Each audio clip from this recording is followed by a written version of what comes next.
Hello and welcome to my brand new podcast that diet culture can fork off. So I'm guessing from the title you can probably tell what this is all about. So, first of all, I'd love to introduce myself.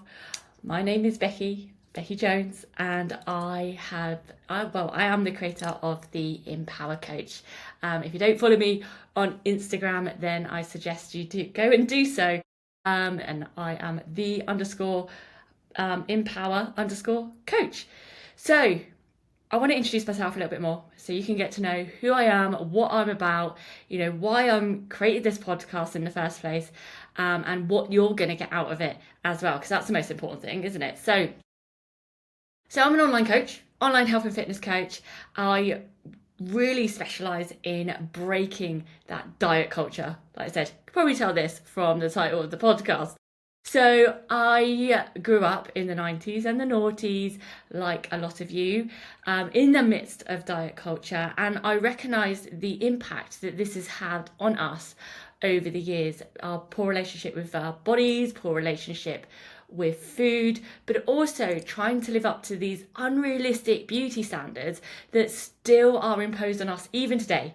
Not being allowed to age, have to look a certain way. And do you know what? I just want to say a big F you to it. Why can't we just be ourselves? Why can't we learn to accept and appreciate ourselves for who we are? And that's exactly what I'm all about. So if you've ever felt like you're always comparing yourself to others, you're struggling with food guilt, you're not comfortable in your body, you're striving or getting really impacted by social media, and also like I said, unrealistic beauty standards and unrealistic, not even that, societal norms that we're meant to have these little tick boxes to what am I trying to say? It's like you need to achieve this by then and then you'll be happy, like that kind of stuff. I want to tear it down a bit and be like, no, I want you to feel this confidence in yourself. So if you're feeling overwhelmed, if you're feeling stressed, if life just feels all a bit too much, if you want to wear all those fabulous clothes that you've got in your wardrobe, but you're feeling like you're lost your sparkle, then I'm here for you. And this is exactly what we're going to be tackling on this podcast, which I'm super excited about. So a little bit about me, my story, because you want to know about me, don't you? You want to know what I'm all about. So I grew up I'm in the UK, and I grew up in a small, tiny little village in the middle of Exmoor, where it was it's basically farmland, farmers. You can imagine I didn't fit in, all right? So I always felt a very disconnect. I never fitted in, and I struggled with that. I really did.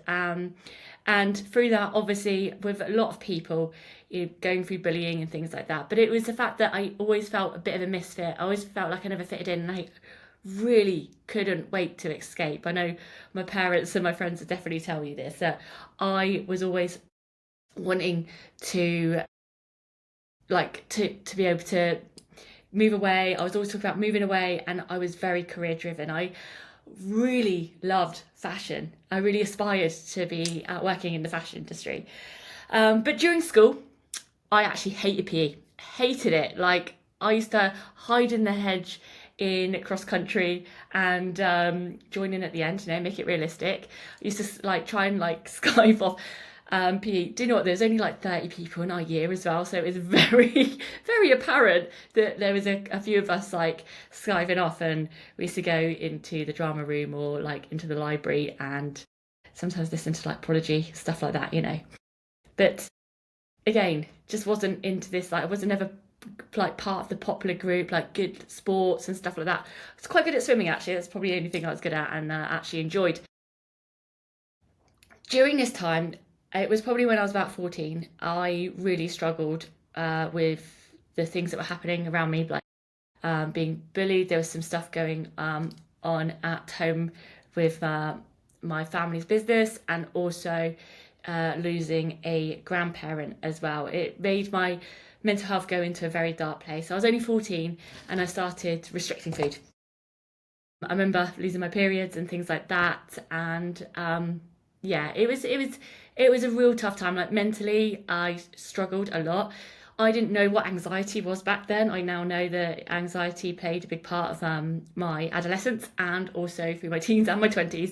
And even through my 30s, it's something that I've had to work on a lot. But very low mood, very depressed as well. Like I said, very dark places at some point. However, after being taken to the doctors, and I know a lot of people come with this as well, told my parents nothing was wrong with me. But that gave me the opportunity to start talking to them about certain things. And I started working on my relationship with food then. It was very distorted still. I still had a really poor relationship with food when I went off to college, which is when I decided I didn't want to stay in sixth form. I wanted to leave everything like that I experienced behind. And I went off to college on my own to study fashion because that's what I wanted to do. I didn't know anyone. And I always look back at these periods and go like, what drove me in that time is I was so scared of being stuck in that place and stuck in a place that I didn't enjoy. I was that it took, that's what drove me to make a change. And I was petrified going to college and not knowing anyone. And it's actually as well like I lived in that tiny village. There's no buses anywhere. I used to have to get a lift in, which took about an hour each way. You had to wait around for college to start, like college to end. But I was determined that's what I was going to do. I'm one of those people like if I really want to do something, nothing will stop me. It won't get in my way. I'm like, that's what I'm doing. Bit headstrong. But so I went off to college. I did that. I struggled as well in college through, I wasn't eating. I was trying to get away with as little as possible, just having an evening meal with my parents. So really disordered eating, still really shy, painfully shy, really hard to make friends. Because of my shyness, I always felt like I was being judged. I was comparing myself to others, low self-worth, low self-confidence.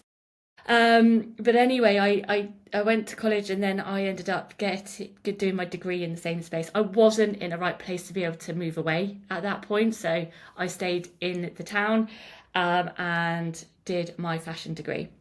There, I actually met some amazing friends who helped me get confident in myself again. So yeah, at that point in uni, so then I was like 18, 19, 20, I made some really good friends and they helped me get my confidence. Still struggled a lot mentally and with relationship with food and stuff. But anyway, fast forward a little bit. I ended up getting a job in the fashion industry. So I moved away again on my own, not knowing anyone. I worked as a trainee buyer. So I went and did that. Again, taking myself out of my comfort zone. And I then that actually built my confidence even more. Each time, and I say this, each time you step out of your comfort zone, you will grow your confidence. And I'm so thankful to myself for pushing myself back then, because I definitely wouldn't be the person I am today if I didn't do that. So I went to work in the fashion industry.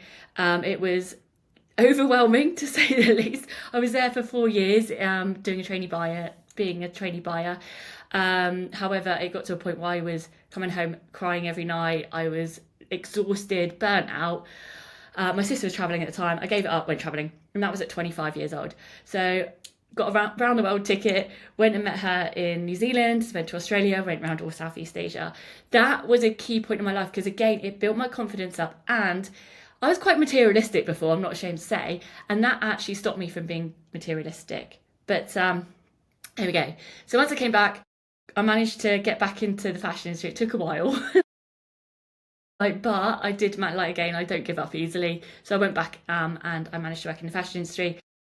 It was a mat cover job for Ted Baker, and I was a product developer, but I worked my way up to senior product developer, and then was it's a made up name, but it's like a design system specialist. So I was just helping implement a new system and things within the industry that we had. All this stuff going on. But what happened is each year and each time I went out of my comfort zone, each time I built my confidence up, I become more true to myself. Then while I was in London, while I got this new job, this is when I really started working on myself, because I guess I was more settled within my career because I'd always been very career driven. I then started to work on my relationship with food and my body. I got into strength training. I had a PT who was amazing. She introduced me to strength training, and she that allowed me to start looking at my body in a different way. Instead of burning, like thinking I need to burn all these calories, like, you know, doing endless cardio, I started weight training, and then I could look how my body was feeling strong and toned and, you know, powerful, and it really changed my what is it called, perception on exercise. Food as well. I started with the help of some friends. Actually, they inspired me to start looking into calories and macros and how they worked in your body. But actually, for me to be able to go into that, like, it allowed me to educate myself around nutrition. That I still had very obsessive behaviours at this point, and I did used to track everything down to a little morsel, little crumb, and the exercise as well. I hated missing a day. It was very like all or nothing approach. However, like through time, I started to work on my mindset, and I started to be able to work on and actually like what I valued in life, who I was, my identity, all the stuff that I now pour into my coaching. So anyway, so I was in London for a while. Unfortunately, during the end of that time, I did get into a very toxic relationship. I won't go into too much detail, but I ended up leaving London. This was during COVID. Actually, I got made redundant as well, so left London, came back to Somerset. During COVID is actually when I started studying to become a personal trainer, and I studied my level 4 nutrition, and I actually got my level 4 in personal training as well. So did all that during COVID.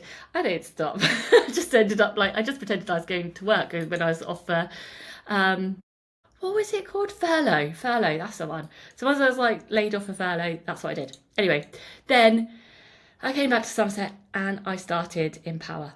So I know that I was very long-winded, but it gives you a really good idea of like why this is important to me and why I do so much around mindset, because I don't want this to just be like, okay, this is an exercise program and this is, you know, this is meal plan, but we don't even give meal plans.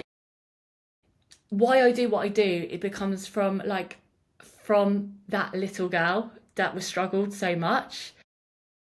It's driven me to create this program because I don't want anyone to struggle like that. It gets me a bit like emotional talking about it, but I don't want anyone to struggle like I did.